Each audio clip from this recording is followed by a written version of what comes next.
ƒe lilikpo aɖeke mele o. Nuteƒewɔla kple dzɔdzɔetɔ.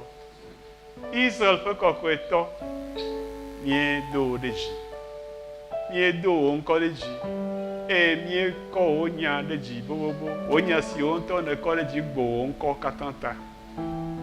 Akpenawo be wo nya mavɔ sia eli tegbe. Eye wòli ke le dziƒo míekpɔ eƒe dɔwɔwɔ le anyigba dzi.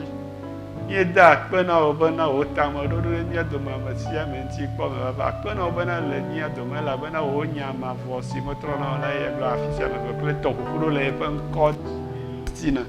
Esi wònye be míewu eve kple tɔ̃ le teƒe ya ta, kakaɖedzi le mía si be ne le mía dome.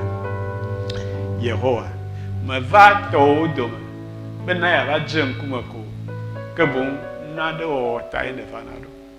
Nu si ne ɖo be yeawɔ le ame sia ame ƒe agbeme le ŋdi ya, wɔe woadze go, wɔe woadze fia to adze gato, ne míado dzesi eye míatsɔ kafukafu kpakple dodo ɖe dziwo katã na le Kristo Yesu ƒe ŋkɔ me. Aƒetɔ ʋu míaƒe gɔmesesewo bena nu siwo katã nàgblɔ na mía míase wo gɔme. Menye gɔmesese ɖeɖe le vevie na mí o, ke boŋ etrɔ de dɔwɔwɔ me bena míazu ame siwo aɖe wo nyenye afia le anyigba ya dzi, bena amewo katã woanya wo eye woakpɔ ɖeɖe eye woage ɖe sidzedze nyateƒe la gbɔ. Dodo ɖe dzi na wo, bubu na wo, ŋutikɔkɔe na wo le Yesu Kristo míaƒetɔ la ƒe ŋkɔ me. Amen. Meɖe gbogbo mianɔ anyi faa le aƒetɔ la ƒe amedomenɔnɔ kple kɔkɔe nyenye me. Amen. Medzi be nɔvinyewo ne kpɔ Togo dzua la. Ikpɔ le dzua nyoa? Togo menyo ŋutɔa?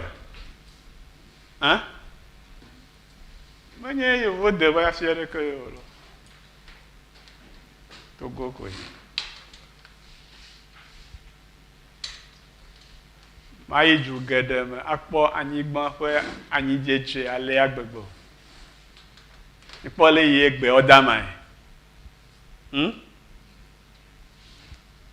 Gake amewo le mía dome anɔ nya vevi biam Mawu, nuka na wo na wo dzi le Togo hã. Ame ɖe bia Mawu kpɔa, makpɔ nya teƒe to la wo ɖe. Ame ɖeke mebia Mawu kpɔa. Ele master nukoko wa gɔme be ebia Mawua. Mebie kpɔ. Ebie. Ok, dada ya ɖe. Mebie kpɔ. Nyateƒe le nye me dzia. No bo la gatrɔ dziwo egbe ya, Togo ko adziwo le alo. Ne mɔnukpɔkpɔ le asi o, be wo ŋutɔ ava yi agbi Mawu gbɔ, atsi atɔ kple nɔ ɖe woanye Togotɔa. Tsikatɔ woanyo.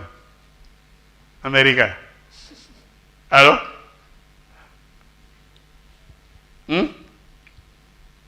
Fɔkɔdzɔ bi ya ɖe. Tsikatɔ woanyo. Togoa. Yevo de be sika. Afi sia afi. Ne wo gbe nye Togo, wo nye Afrika o koa, ebo. Amen. Togo nyo. Anyigba afi aɖeke megble. Amewoe gble. Ame yiwo le dua ɖe me ɖi. Woawɔ dua wònyo loo alo wɔe wògble. Eha ɖe míedzina nye menya ne mie. Meɖo ŋku dzi na mi kpɔ míewɔna ŋuti dɔ. Míade nyigba lɔlɔ la menye nu te wa aƒo asi o. Mía tɔgbewo tsɔ woƒe agbe gble ɖe ta xɔe na mí. Eɖo nye kple wo hã dzi be míawɔ míatɔ sinu. Gake nu kae dzɔ? Ɖiɖoɖo. Nyako li nyanya. Ameɖokui tɔdzidzi. Woawoe blu mía zɔli hegble mía denyigba ale gbegbe. Yo yi edzi be denyigba wo nyonyo, denyigba wo gbegble. Ale si míawo míedzi la nenema ye nanɔ. Mikpɔ be eha ŋutɔŋutɔ ye. Menya fi ɖe ge dze xɔ nye me be nya yo. ha ntɔntɔe. Ne Togo nyo alo Togo gblea, yi ma kpɔe le Ghana tɔwo be ŋkume, yi ma kpɔe le Dahomey tɔwo be ŋkume, yi ma kpɔe le Burkina tɔwo be ŋkume, mekawo be ŋkume mi akpɔe le. Ɔdzɔgbevɔe tɔ mekawo be ŋkume mi le kpɔm le gbea. Mi be Franci yovowoe wɔ, English yovowoe wɔ, German yovowoe wɔ, awɔ ɖe.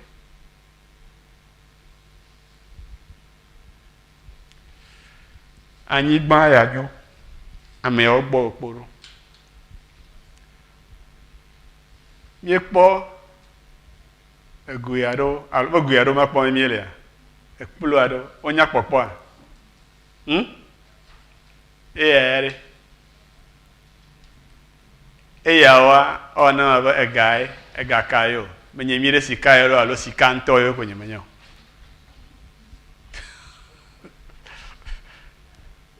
Peka nu ko o.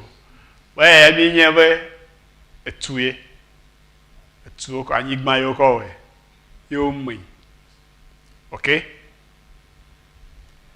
Ta miekpɔ be ekplu ƒomevi vovovowo li. Mawu ƒe babia na nye kpakpli egbea nye be ekplu ka ƒomevie nenye.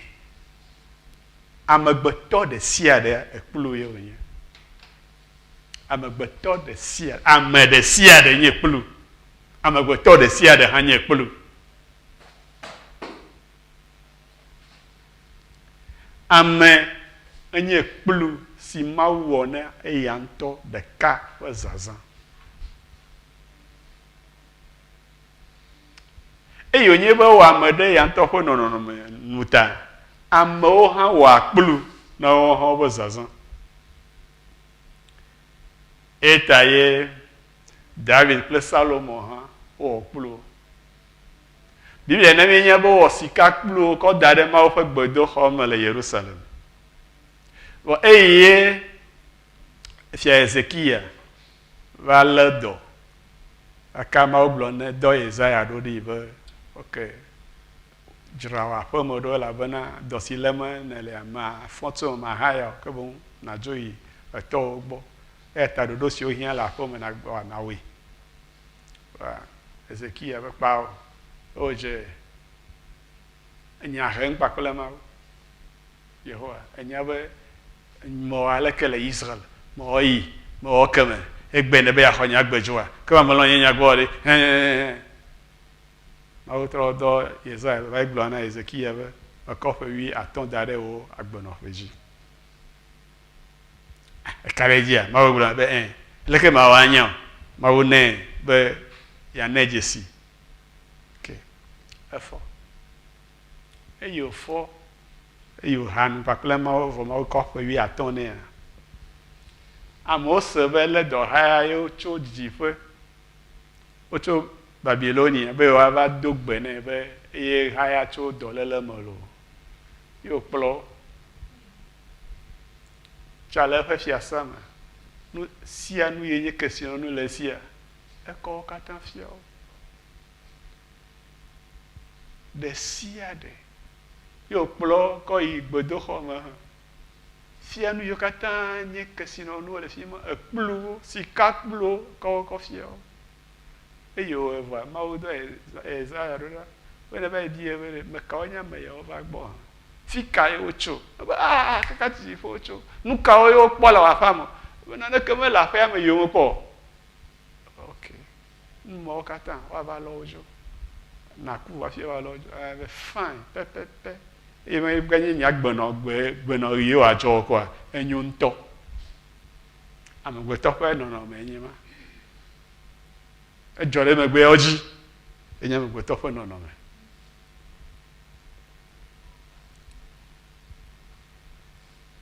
Eyi wova lɔ nuawo dzo nenema, ame ye va lɔ dzo mewɔ ŋuti dɔ.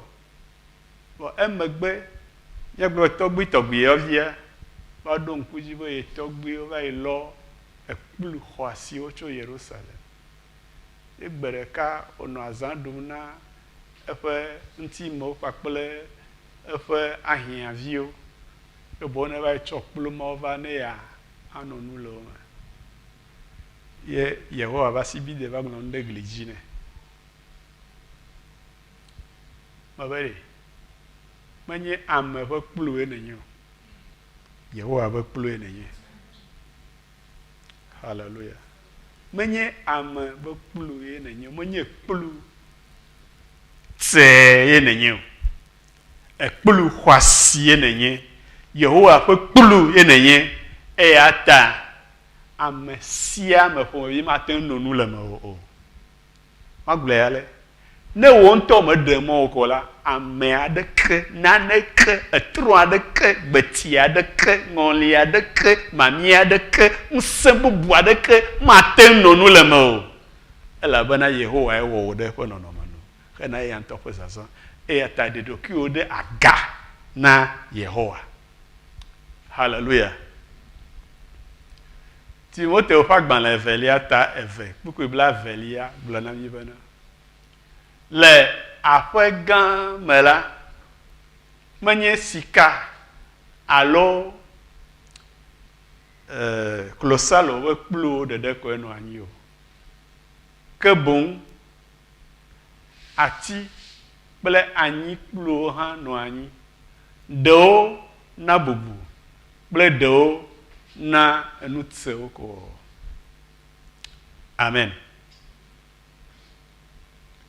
wa de sia de hiã le aƒea me ɖekui mi se egɔmea me kae atsɔ sika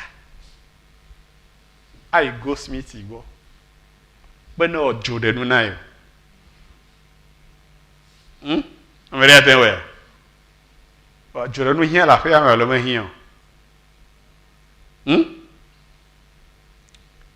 meɖe kuku ame aɖe kpɔ ga le Togo gbe ale gatɔwo le Togo ya lo ame aɖe kpɔ ga le Togo gbe ale gbegbe be wòa atsɔ sika akɔ yi na ame yiwo wɔna nu yi dzi mi nana anyi ɖo hafi ɖi yina nuwo kɔna ɖi bo ne kɔ sika kɔ wɔe na ya eye bo ne fa sika ɖe ŋuti o lo ne nye sika mligo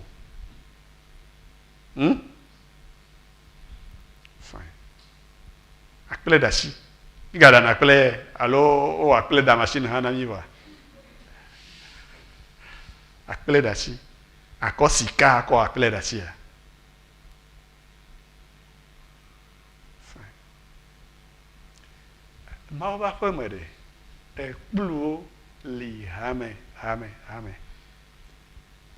sikatɔwo li klosalotɔwo li adzagbatɔwo hã li etumitɔwo hã li atitɔwo li atiawo hã li vovo dumtɔwo li mahogantɔwo li kpomitɔwo li wawatɔwo li afi ɖe anyikɔtɔwo hã li etu ɣitɔwo li etu dzĩtɔwo li eme kɔ ewɔna ɖe sia ɖe ŋuti dɔ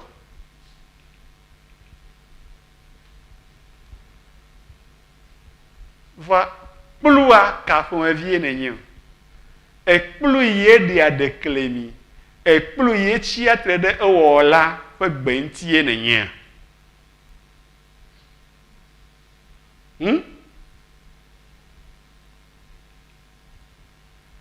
le Yesaya ƒe agbalẽ me etabla 4:5 kpekpe 9 me Biblia be aɖi ame sie ɣeanya ɖe ewɔla ŋuti kpekpekpe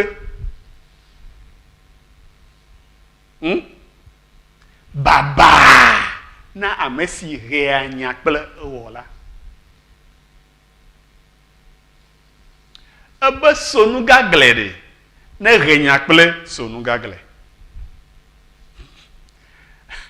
eze gbagba ɖe ne ɣenya kple eze gbagba eze gbagba ne gava ɣenya kpakple eze me la mi se nya gɔme nye miatrɔ gblẽ ɖe gbalẽtɔwo be gbe me wobe ɖe amehawoe de atedzo me ɖe wotsɔ ƒlɔna ɖuna.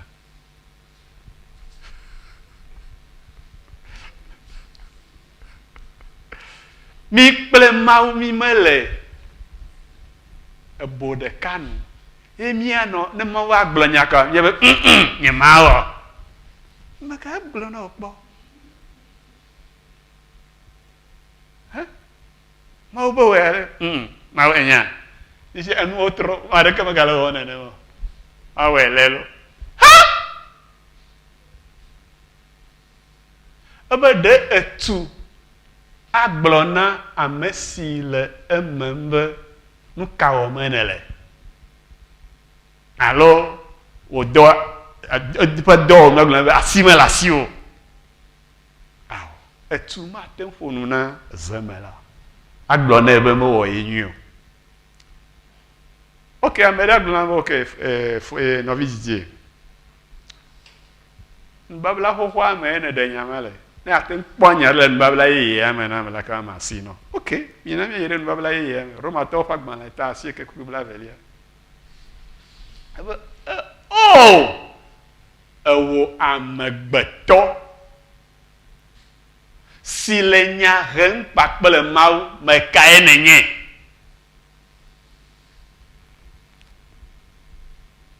Agblẽ be ye mehena nya kpakple Mawu. Fine. Akpe ɖe ŋuti o lo.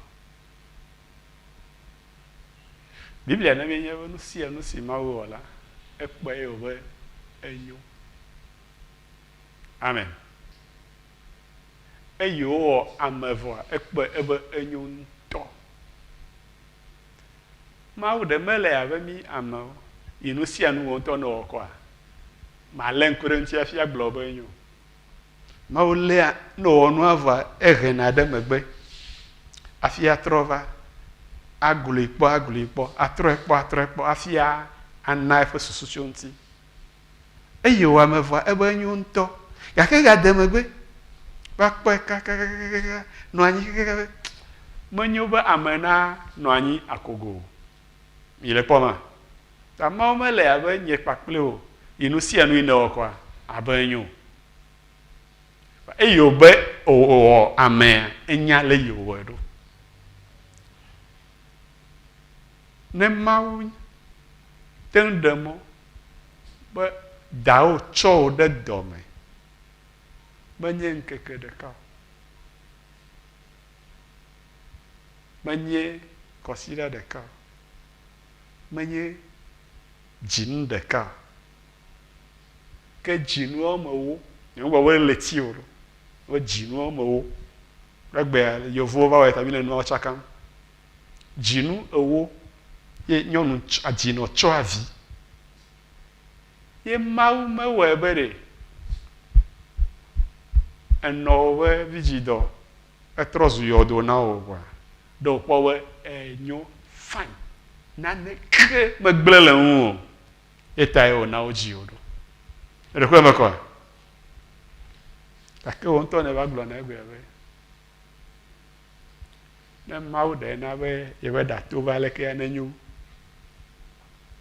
alo ega wonye le gbɔgblɔ ne be nu gɔ mewɔ ye nyui o alo ne ɖe gakɔ centimètre ame 2 alo ame 5 ne nyo ŋutɔ mexɔ gbea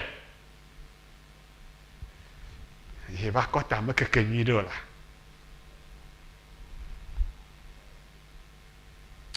Ne nua ɖe gakpe na ye vi ɖe woe ya alo ne ɖe ga wɔsue woe ya vie ne ye ba lime ɖe keke woe ya vie ne ye ba lime ɖe mia woe ya vie agbadzea ne ɖe ga kle woe ya eɖa eye va tsɔ gbedzi ye le yasia dzi sia alo ne ya wɔ na ya eta va ƒle le asi me ɖo. Ame ɖewo be ye be gogoa me lolo eta va ƒle gogo sege le asi me. Nu ka wɔm ele le nya hem kple wɔwɔ la. Amen. ame ɖewo ƒe aɖu mewɔ naneke le nu me na wo. Aɖua me le woƒe me vɔ yi aɖutɔwo gbɔ. Wotu woƒe aɖu ye wowɔ bubu de nu me na wo. Enyi ka wɔm o? Ele nya hem kpakple wɔwɔ la. Be ɖe nuwɔwɔ mate ŋu agblɔ na ewɔwɔ la be nu katã ye ne wɔm ale o. Mexɔ se be ne ehe na nya ɖe wɔwɔ la ŋuti kaka na agbea la, etɔ ete azɔ. Ekɔe ɖi alo? Ɖoa minya. Ne ame ko le mɔ dzi kpɔ ye wòƒo fi de wa, eʋea wotsɔ ne wɔna dɔ kaka o. Alo? Ewɔ nana me ɖuna hafi na be eƒo fi de mo aɖi ŋuti ya. Kɔ edzo.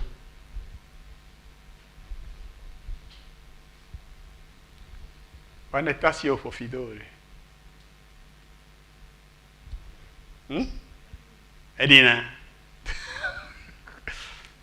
Sia ne nɔ wòƒo fi de o ɖe. Ne tɔ wòƒo fi de o ɖe. Efia wɔwɔ la be ɖe aɖi ame si ehea nya ɖe wɔ la ŋuti kpekpekpe. Alo baba na ame si hea nya kple wɔ la aɖi ŋu alo maɖi ŋuti o.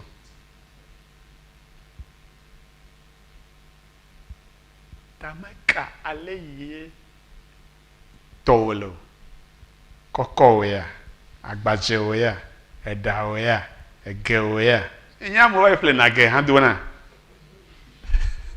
Ɖe va dzre ɖo.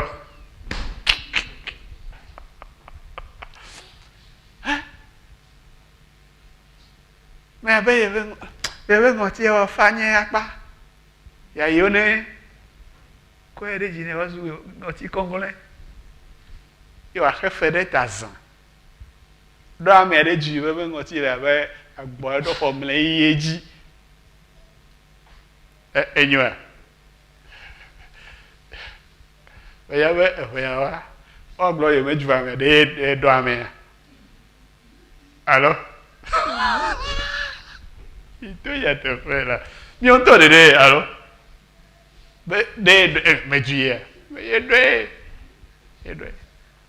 Biblia be ɖe ame si dzu ame ɖe eko ewɔ la. Ɖoku bi ne nya gɔme se na me. Ebe yi ŋutɔ ye dzi ta yaten de le dɔ yaten dzu ifan. Biblia be ɖe ame yi dzu amea eko ewɔ la. Kpɔta ne ɖa. Eɖina ŋutɔ alo? Kpɔme ŋku ame ho le kpɔm. Ewɔ nu gɔ. Ele Mawu ko. Anyo na wa.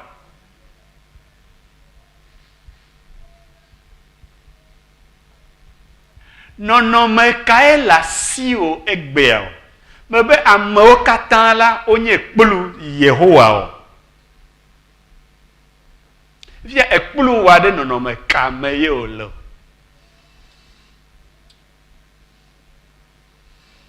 Meɖe kuku. Na gba sugbɔ le aƒe me na wò zã. Ye wo keke sikagbawo li. Klosalogbawo li. Adzagbagbawo li. Desigbawo li. Fine nya bɔ. Vɔ pete wo ƒo ɖi. Fufu yɔ me. Kakara ka nye mi ɖo me. Alo? Hello? Ye ko nɔviwo ɖe xe yovo de xoxoxoxo ƒe 8 aseke ma megakpɔe kpɔ. Eva dzua me si o. Ye wo be ye le dzodzo gbe. Ye va be ɖe ya va do gbe nɔ ya kpɔ ŋkume teti kafi ya dzo. Ba ye mate mi te mi yevo tetawo me nya. Ye mate wɔ miniti 5 le gbɔ. Ye be ne kɔ na ne de nu me godogodo kafi wa dzo. Ava be yi be sika gba klɔ gbea. he fudi he kakara ka nyemi ɖe me vɔ ɖe eve gba aɖe ya li eye ame kɔ fain mɔwɔ nu aɖe me ni wòa tasi me tete kafi adzo ne gale ɖokuiwo kpɔ be ye nye sika kpolu le mawo ƒe aƒea me tse babia nye be ɖe nɔnɔme ka me ye le egbea efodia agba ɖe ƒli da ɖi be yeazã na ame ŋkutawo va ye gbɔa yeawɔ nu aɖe me na wo efia me lé beni o afiwo va wɔ ɖe me kakarakawo wowɔ ɖe me atewo wɔ ɖe me ya va kɔe na Mawu zɔa nɔnɔme ka me ye ele o wo ŋutilãwo ye nye Mawu be kpluwa leke wòle ɖo Biblia na mi nye le fiawo ƒe agbalẽ evelia eta ve tso kuku 15 Elisa kplɔ Eliya ɖo game Mawu dzakɔe dzo toɖoɖo Mawu eye nye Mawu subɔsubɔ menye toɖoɖo ame menye toɖoɖo hawo menye be hawo yia ta wo yia ɖo ele be wo ŋutɔ nanya nu yi Mawu gblɔ na wo ele be wo ŋutɔ nanya nu yi Mawu dzi tso gbɔ meɖe mi le nya gɔme sea oyi mía dziƒe ɖe womedzi mi zi ɖeka ne mi ganye nɔ dzidziawo me 12 blaatɔ̃ tsea ɖeka yewo dzi meɖe mi se gɔme ne mi ganye ve na vi tse ɖe eye nye evea yewo dzi zi ɖeka wo dzi ame ɖe do ŋgɔ na eta woyɔ amea ɖe be atawa woyɔ ɖe be atawa kuma woyɔ ɖe be atsu woyɔ ɖe be atsufui alo etse meƒogbea ɖeka ye mieva ta ɖe menya be atsu kple tse ɖo woɖe nyɔnu ɖeka atawa kple atakuma ɖo woɖe ŋutsu ɖeka va edzia atawa tsa va yi ɖe ame bubu atawa kuma tsa va yi ɖe ame bubu alo ta ɖe miabe agbe be nya ɖeka be nya ye megagblɔ nam be yetɔ be ya ye maxɔ Yesu kpɔ ta yi tse yi maxɔ ye nɔ be ya eha le yi me ko ya nɔ ta yi tse ha ma me ko ya nɔ ɖeka yewo dzi ok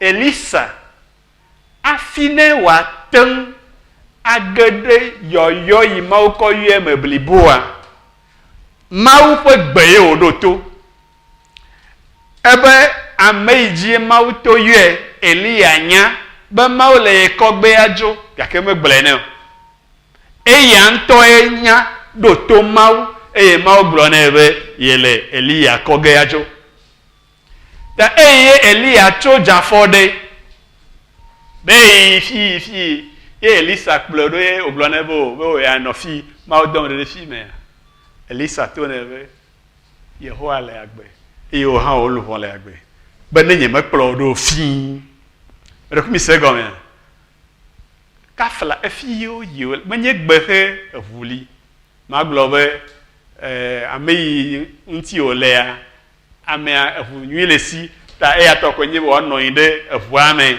ko wòakui ayi awo afɔzɔzɔ be nyae esɔ mele Eliya si wòava kɔ Elisa ɖe dzi o afɔzɔzɔ be nyae atso le Gilgal ava yi Betel atso le Betel ava yi fi aleke atso le fi ma ava yi Yɔrdana azɔli be nyae ƒetɔa ŋutɔ Eliya ŋutɔ to ne be ne nɔ anyi gake be awɔ ma yi kpli wo koe nkata yo eɖo to Yehowa ƒe gbe ese Yehowa ƒe gbe menye dɔvitɔ o ta me be ne be ya nye kplu yi Mawu ate ŋu azã la ele na wo be nanya nu yi Mawu dzi tso gbɔ eye manye edɔgbela o manye dɔvitɔ o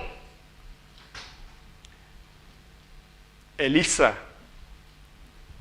amisisi ye nɔ Eliya dzi va edzi eye eyo va ɖo Yeriko wo dzua mea dzɔmetɔwo to ne be ok ekpɔ fi ye míaƒe dzua le teƒea nyɔ nu to gake nu de fu le mia gbɔ ye ko nye be eti yiwo mie no na tiawo menyo ne mie no tiawa kama mie kpɔna dɔléle mia srɔ̃ efu gena le woƒo ɖewo megate ŋu fɔna fua ŋutɔ tso eye miavi geɖewo miabe ametsitsi geɖewo hã wo kukum ta ne anya nane ya wa kpe ɖe mia ŋu lo haleluya Elisa be midzi ekplu yeye vɛ nam eye miaku dze ɖe eme ne miakɔ vɛ nam haleluya ekplu yeye egɔme ɖe ekplu si ame aɖeke mezã kpɔ ame aɖeke meno tsi le eme ame aɖeke meɖu nu le eme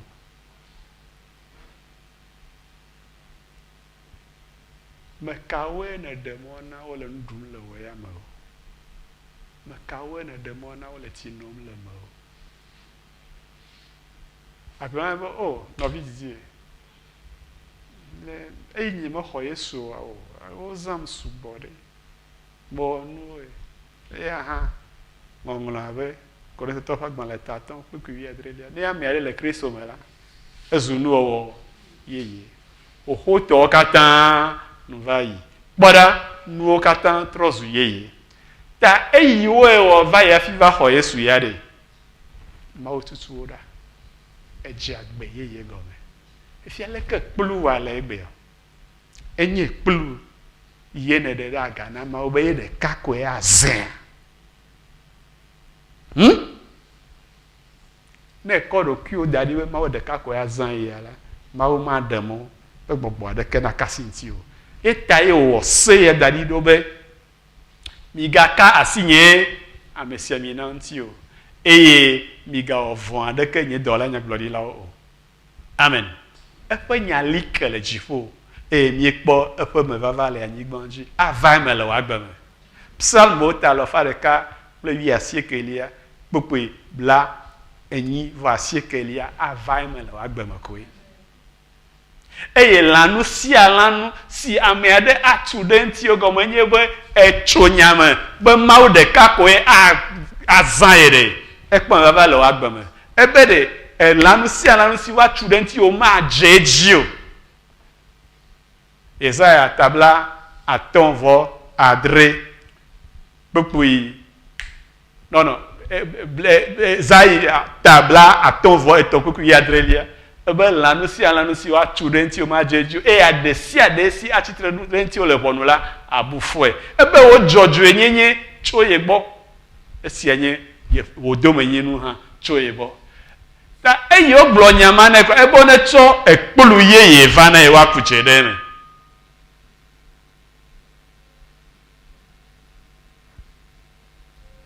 nenye be ne xɔ Yesua nenye kplu yeye Yesu ŋutɔ gblɔ le Mateo ƒe agbalẽ 5 kpokpoe 3 me be nenye anyigba ƒe edze ta wo ya megahiã be ɖe woayi tovi nyɔnuwo gbɔ va yi ƒle zeyi o alo sogakɔƒe va yi ƒle ekplu yeye o mo ŋutɔ nenye kplu yeye ne gava eme be ne va da hã eɖe kuku na Mawu vu eme nɛ anukɔ aɖe tɔ metsɔ naneke ɖeke dzi o be nu ya ye vodada ya leke me vodada ya leke me awɔ nu kɔ atsɔ ke o eye wòaŋlɔ be ekema ne gawɔ nu kɔ ne gale leke o yeye tsɔe eye nenye dze anyigba ƒe dze ekema ewoe Mawu azã akɔ ɖe gbegblẽ akɔ ɖe nyinyɔ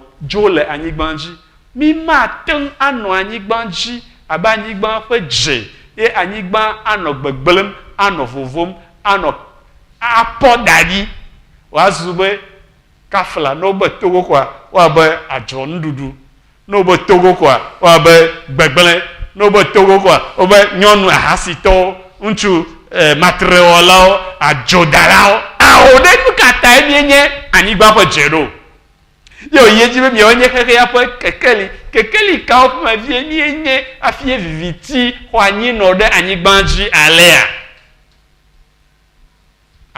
c'est un beau bobo, vivitier là.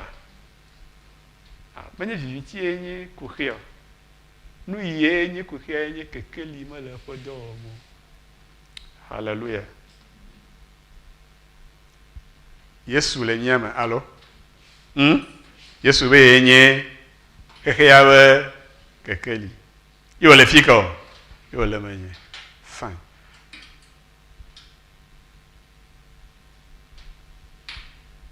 Akadia.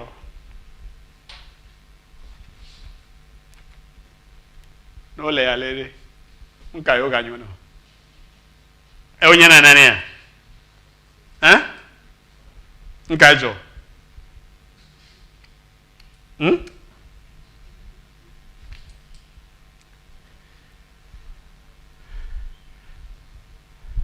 On a me be Gome kari gale mia amado si la femme. Il me ordonna cleansi alors. Fin. Elle la sio. Cleansi ha la sio la femme. Avant vous le me fin. Je la vois de fin. OK? Là mais nyaga kame se teto achojo. OK? Wanenyewe akadiawe que mi yona ne fego me yo. Timini, mais faut pas qu'il y ait. Et t'as dit, mais la fego mo. Nenyewe edasi ole yibo. Yibo tonto. Ene drakadibare nka ina kpo. Matenko. Tare, maujiwe nyewe jimana ko. Afie ko afie ameyo poklamia wa tenpo Kristo fe kekle le miame. Mia meyo le mia do kyo yombe Kristo to. Mia meyo le sole meyimo popom le kwamea. Pada ku ameyema Biblia ma le siolo. Wanya ma wenya le yo do la no. Afogea. Lo che come to le yo, ogni pastor yo na na. Allora io non be pastor haru. Okay, what do you be pastor here? What you ha yo be pastor? O ha yo be pastor. Okay? Do le mo pombere na no agbeye anye adikana yo. Tane wa be wo ke ko just to yo. Just to yo. Do mo po Yesu we kekeli ale mo. No kata yo.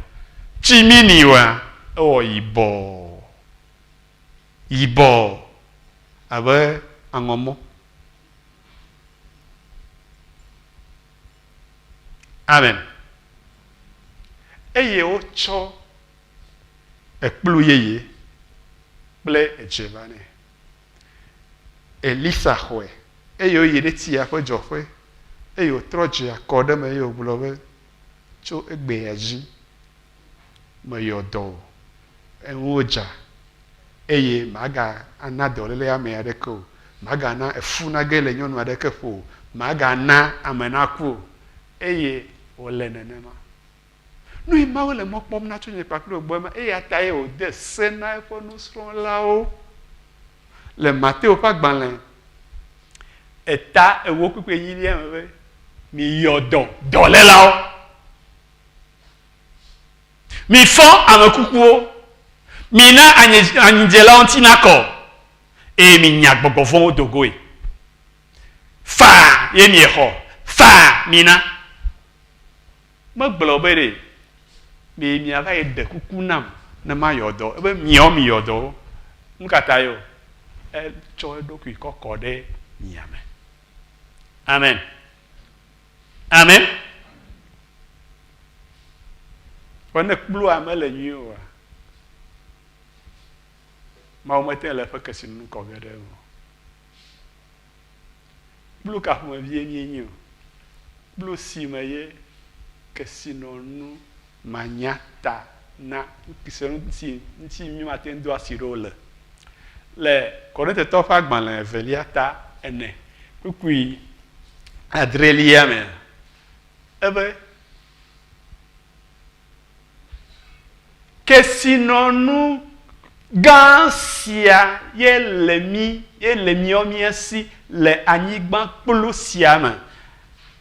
Bena nsela pe nyonyo glo magatso mio gbo ke bo wanye Mawu tobun. Hallelujah. Bien.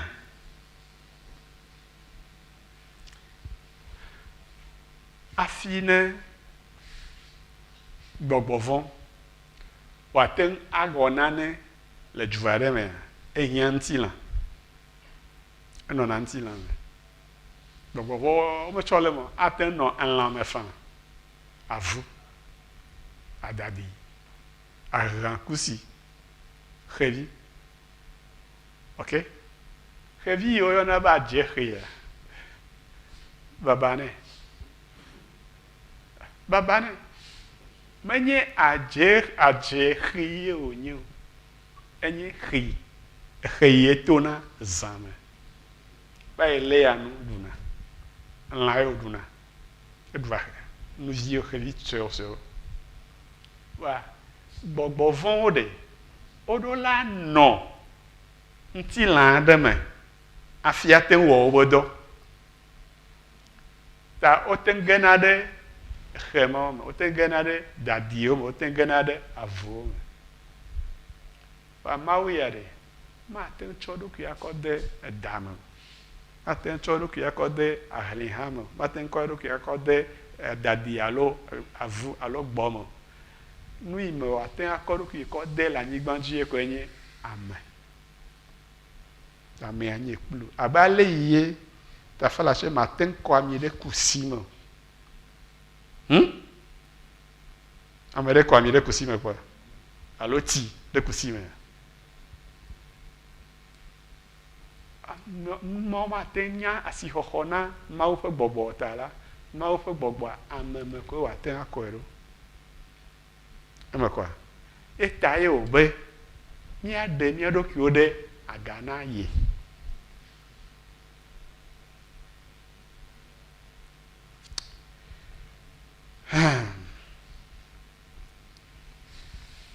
le aƒewo me ɖe nu yi míefiana le dɔyɔ ƒe sukuwoa enye be atukpa ɖe sia ɖe yi me ne kɔ nane ɖo le aƒe me ɖe eɖo la ŋlɔ nu ɖe dzi be atukpa ya dzomi ye le me eya nemi eya yevo nemi eya azimi eya azi eya ebli eya ayi eya de diditi ediditi ya de batukpa mate ŋu ɖe fi ye ɖevi ɖe be asi ayi o eya grezi ma ɖe ɖe fi ye ɖevi ɖe be asi ayi o eya essence game me ɖe mate ŋu atsaka o Mawu be ŋkɔ le dzi o eɖokpe me kɔa Mawu ŋlɔ nu ɖe dzi o nya be ɖe eye koe azã amen minya menɔ Togo tsɔ wogbea ase me kpɔna le Togo medzidzi o eʋu ɖe va yina fi ye ko mekpɔ ʋua le ebe mɔ ya dzi fi ye nɔba nɔna minya nu ka me kpɔa SEA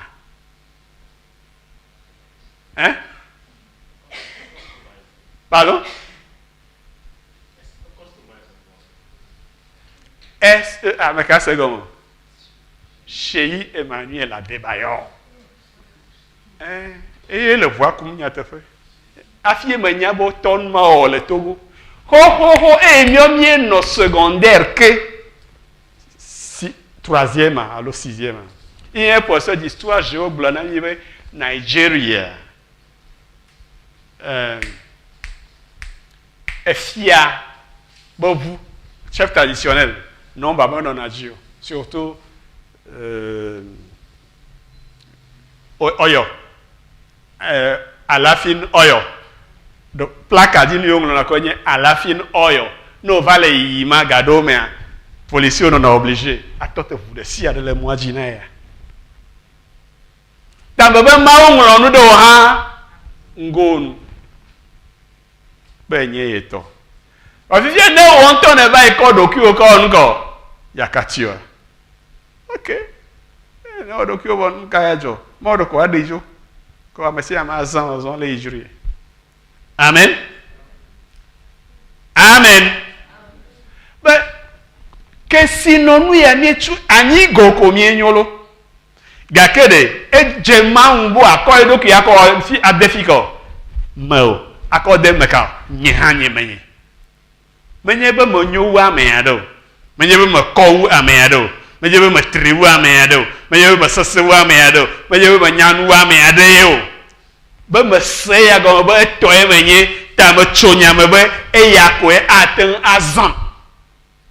Nu bua de ke ma azam o ha chonya me ne ma ta gbogbo fun ade ke ma po mo de ji o amegbo to ade ke ma po mo de ji o. Hallelujah.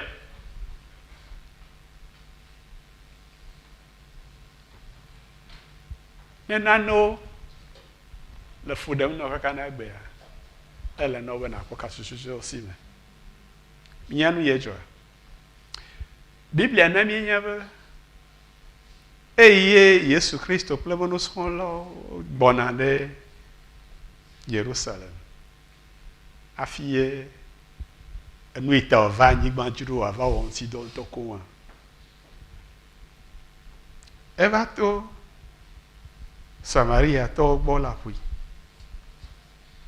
Samaria to nyaba Jerusalem o yinata o mo lo e yo va do be shage e do pa nous serons là ma ve ba ajui lango ami zo ide dvama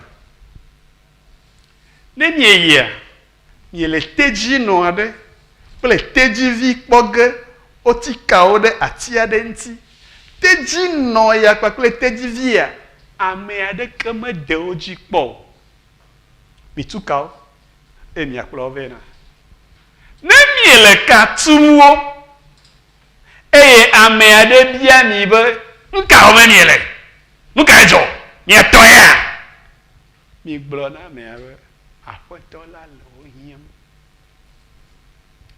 Hallelujah. Hallelujah. Hallelujah.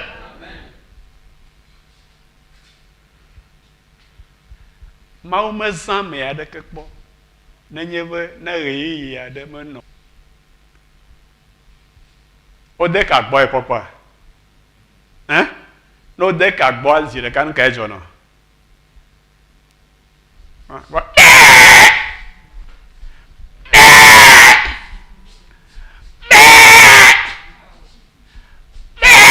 e kali dari allo ele ji na mau yode be gomenye be e ho jiji le on to asio on to jiji o ho la sio on to jiji o gali America yi le o che juro e cho e vai déposer vai ko o ma o da America to we du compte faire le ha ya ho mane ya yi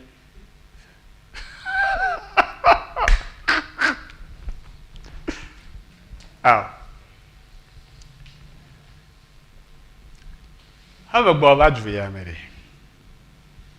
menya be ma u be ma va o ye bodo ka fi gbo ba o do play ta ye mo hosebe dokita do te pe ade le John ta me va do mo do gbera okay e be ma va be do li ma o do ale e be do gbera ba se si ma po totoro okay be je gbe adora ya vois tonye lagbe no nye lagbe to go menye mensa ha nye we vi ntu vititia ba nye fonye preve nye manyao okay o lagbe le ko ya ga benye me no université le si a wa me pena ronti e no terminal premier to me pena ronti if ya o mai sukulu evo de ka gbo dokita zo kwa mate peron Ok. Va me se comme. Prenez les tokens, 0 francs. Moi, le point est bien. Oh, c'est vrai, je vois les gars.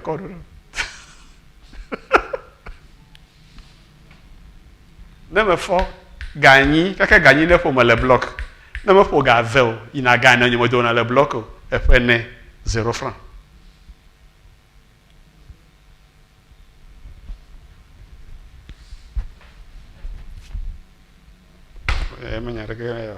Ok. Yo va bene. O le concours. Bo la mo hode yo vo dome. Game e den kojonye du donne la gbanto si gbanto. Bo la mo hobezan.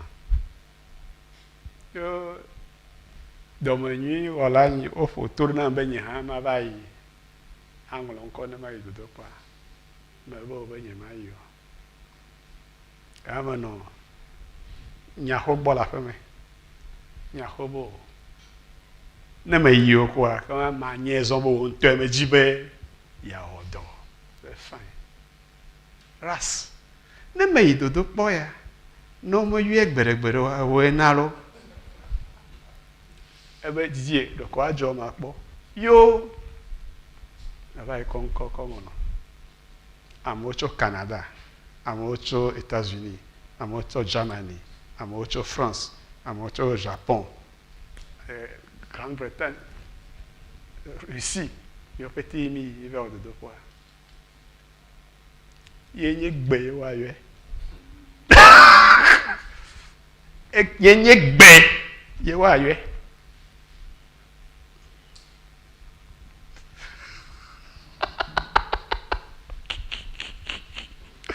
Amen. Bebede. Ebe oti kao datin ame adeke mo nuko. Mo de oji po. One tu kao ko bana e. Na me ade bia obe he toya. Blobede nko. Apoto la le ehiam. Apoto la le hiam. Ya ta gbe ade otu kao. De Yesu bon ko me. Ebe nuko. Otu kao de Yesu bon ko. Mais vous pouvez me quoi? Elle me connaît, mais rien.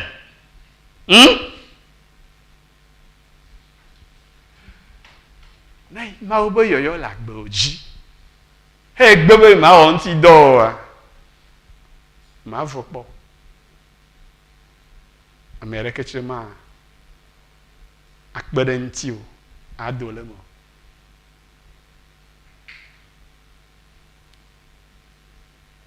Bebe. Nyebe ma wunte wo ye kplu be azan vo ma ziji o azan o eta o lebo won to na demone evelia nu yo be akode mo re menye fefe bonu eje mawu bena mawu fo nyenye blibo la katana no Kristo Yesu me le fe blibo nyenye me le nti lamnu nene mai ojuroma we gbe ya be ya koye fo nyenye blibo akodemo etaye amoyo nyen npolo le zizime le gbogbo me vo menye Kristo to no po ro la von kwe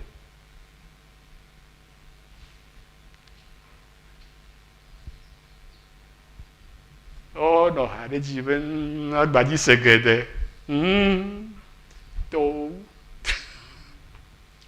lui que we ñu va li we a matin pe nu e go nye won to enye ewu nu ko ewu nu pepe matin pe nu do kaka nu ne po le ngogbo na da ko ba gogbo o shi e be ma ga nu ko ba ga von na nui hehe ma to von no ma de kako e na von e enye jifo vito ma ga demo be na me de na belo be na ko ahatukpa de kava ko ebli takpeti de kapelo oyileke na ba ko lo kio akode asime na nego nu ita oyo odo avaime na demone e me ga demona nu bu ade ko etɔ eko na nye ale be nɔ aʋlitɔ akpɔe gbɔ be nu siwo nye wo dze na woasu asi o nutete le esi be nu yiwo katã nye hahiã na wòaɖo ŋuti nɔ le eƒe ɣeyiɣi me. Amen. Bia se be ɖe leke ye eƒe ne leke ye menɔ agbe ɖo nye ŋutɔ nye menya leke menɔ agbe ɖo eƒe ne wòadɔ mewu me ku o ɖe. Gama ame yiwo da tsu le lɔme le fi ye. Oh, tsu da. Oh, après ça, mais il m'a dit que gay là le banque ve classe banque ve gbeya me.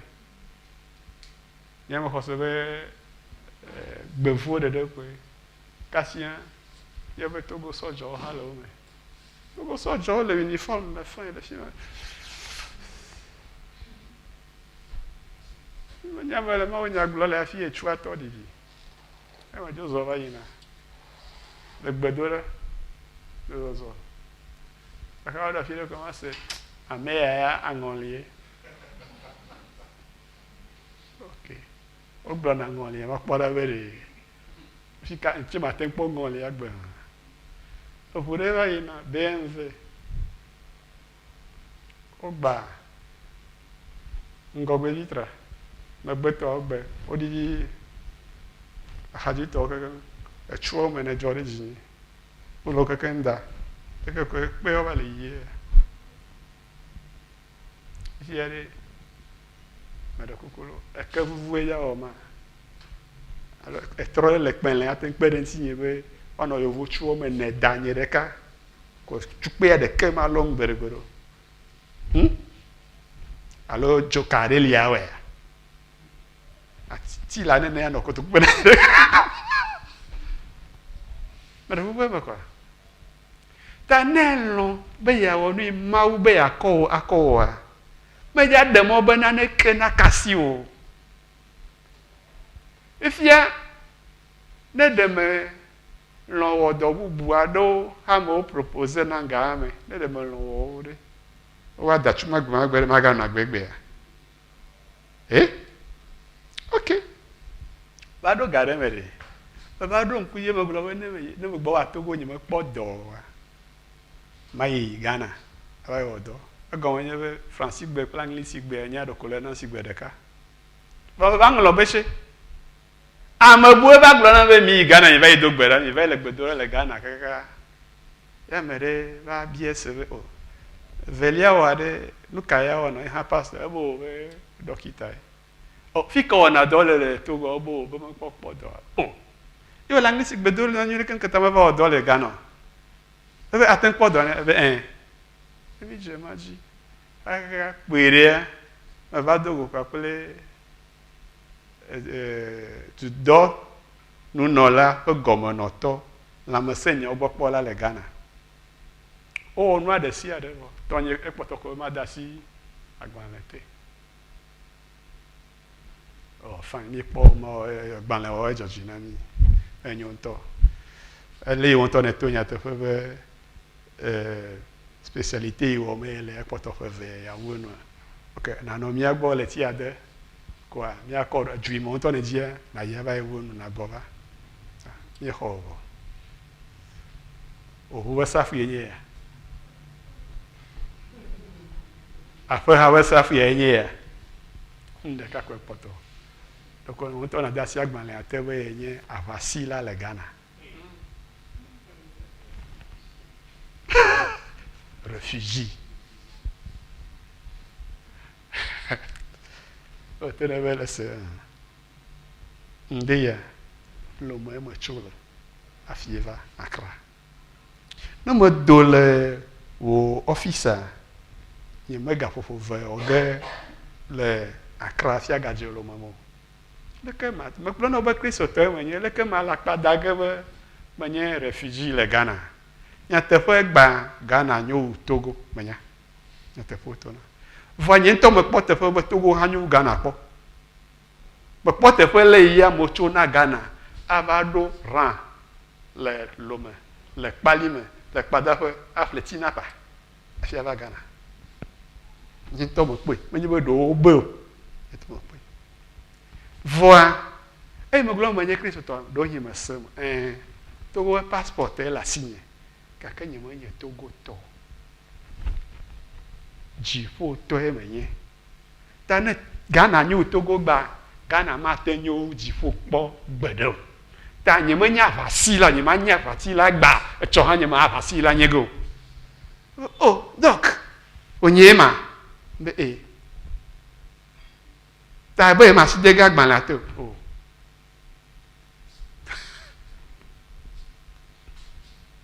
amen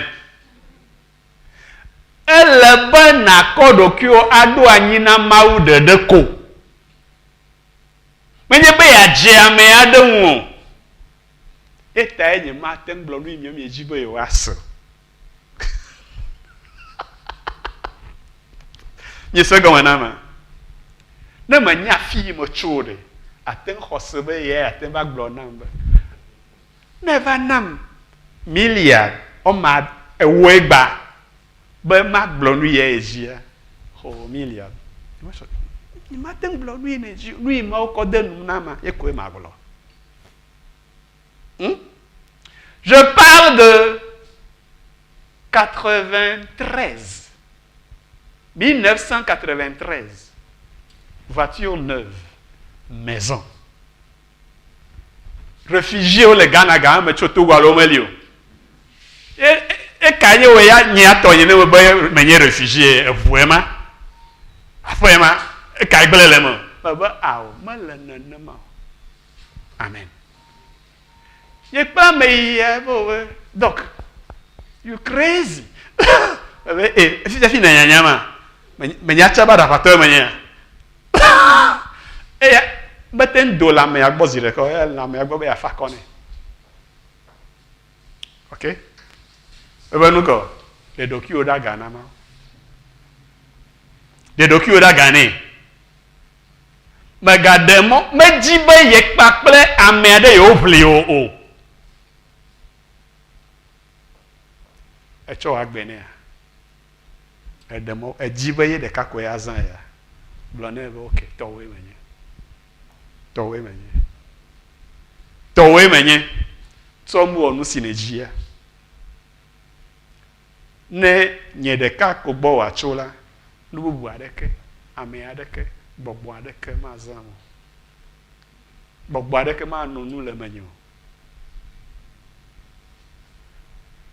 abale yiye ne tenglo nde gliji